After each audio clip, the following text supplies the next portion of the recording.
Hi everyone, Justin here from the Bill Coors Wellness Center, coming at you with your Wednesday stretch break if you're watching this today. We're going to go over 5 mobility exercises that are going to focus primarily on the shoulders, but then also work a little bit on hip mobility as well as knee mobility.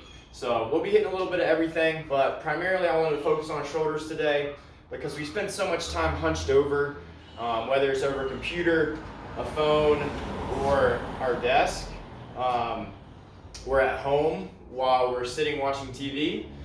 There's just so many areas of daily life that find us hunched over that it really puts our shoulder mobility in a compromised position, in that when we're constantly hunched over, we can't get fully overhead. We don't really use enough of our external and internal rotators to do things. And so over time, when we don't use those movement patterns, we're going to lose them. And so that's why today's mobility routine is really focused on exploring all different ranges of motion with the shoulder. And so we're going to start with the front reach and rotate. And basically what we're going to do is we've got one going front and one going backwards, kind of like the Egyptian little dance move right there. But what we're going to do is we're going to have one hand that has the palm facing the floor and the other that's facing the ceiling. And what we're going to do is we're going to thread and reach forward with the underhand. Then on the way back, we're going to rotate to flip orientation, back bend a little bit, reach, squeeze the shoulder blades together. So that would be 1, and we'll go 2, front to back. If you're going with me, there's 3, there's 4, we're shooting for 5. Once you get 5, shake it out. We're going to go side to side reach. So we went front to back. Now we're going to go side to side. So same thing, one hand down, one hand up. We're going to rotate, side bend, reach, squeeze the shoulder blade of that left arm.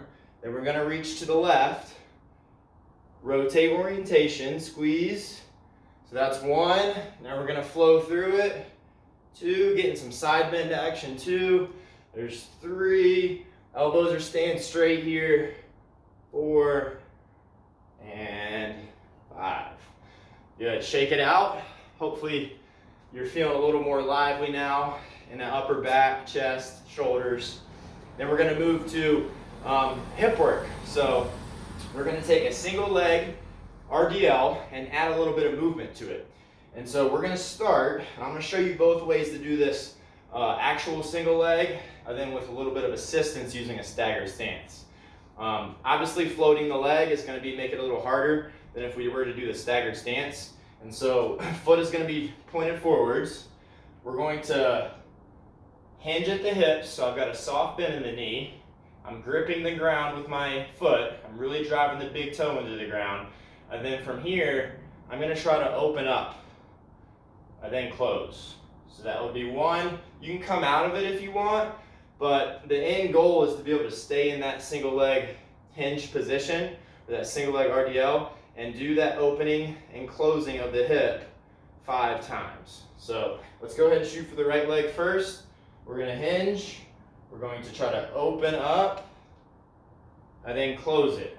If you lose your balance, give a quick tap, reestablish, go back into it.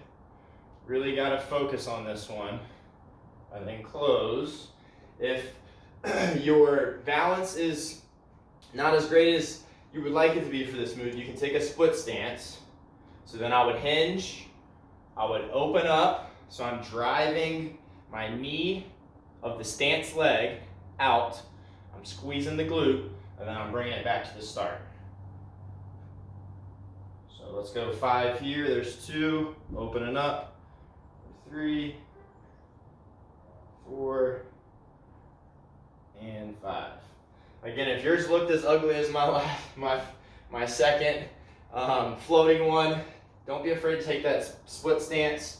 It's gonna help just a little bit with that balance. That way we can focus on mobility of the hip itself. All right, again, hinge. We're going left leg now. We're gonna open up, close it, open it up, close it for 5, Here's our third one. So we're feeling a stretch in the hamstring. We're feeling some work in that glute, deep in the hip. Let's go for one more.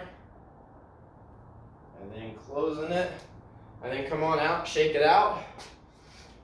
Then we're gonna move to ski rocks. So we're gonna have feet hip width apart. I'm going to shift my weight as I bring my arms to one side. So I'm kind of getting up on the outside of the right leg, inside of the left foot, So the right foot and the left foot. And then I'm gonna shift to the other side. So we're getting knees shifting to one side, arms shifting to the other, hip kicks out as well. We're going back and forth 5 times.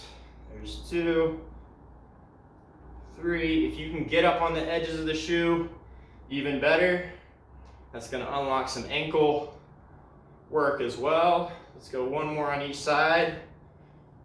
Perfect, that's the ski rock.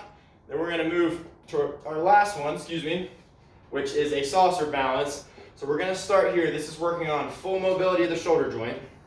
I'm gonna act like I've got a tennis ball in each hand.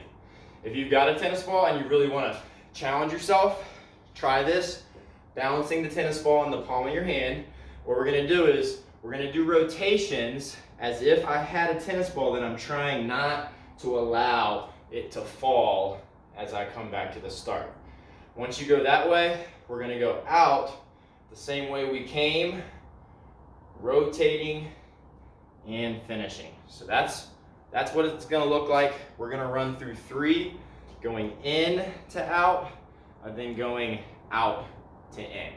Okay, so in to out is gonna start here. We're going to rotate around. We're gonna extend. Here's the hardest part. I wanna try to keep those palms towards the ceiling as I rotate around back to here. Then we're gonna come out to in. So we're going out.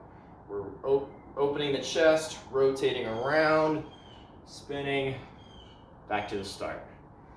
Let's go through that flow. 1 more or 2 more times. Really focus on trying to keep those palms towards the ceiling. We got 1 more. Really focusing on it. The hardest part is this right here where we're rotating back around. Don't worry if you feel like you look silly. It's more about just working that full range of motion with those shoulders. All right, y'all, after that saucer balance, that is it for today's mobility for shoulders, hips, and knees. Hopefully you're feeling a lot more loose and more lively, and hopefully you can go attack whatever you have left to do today.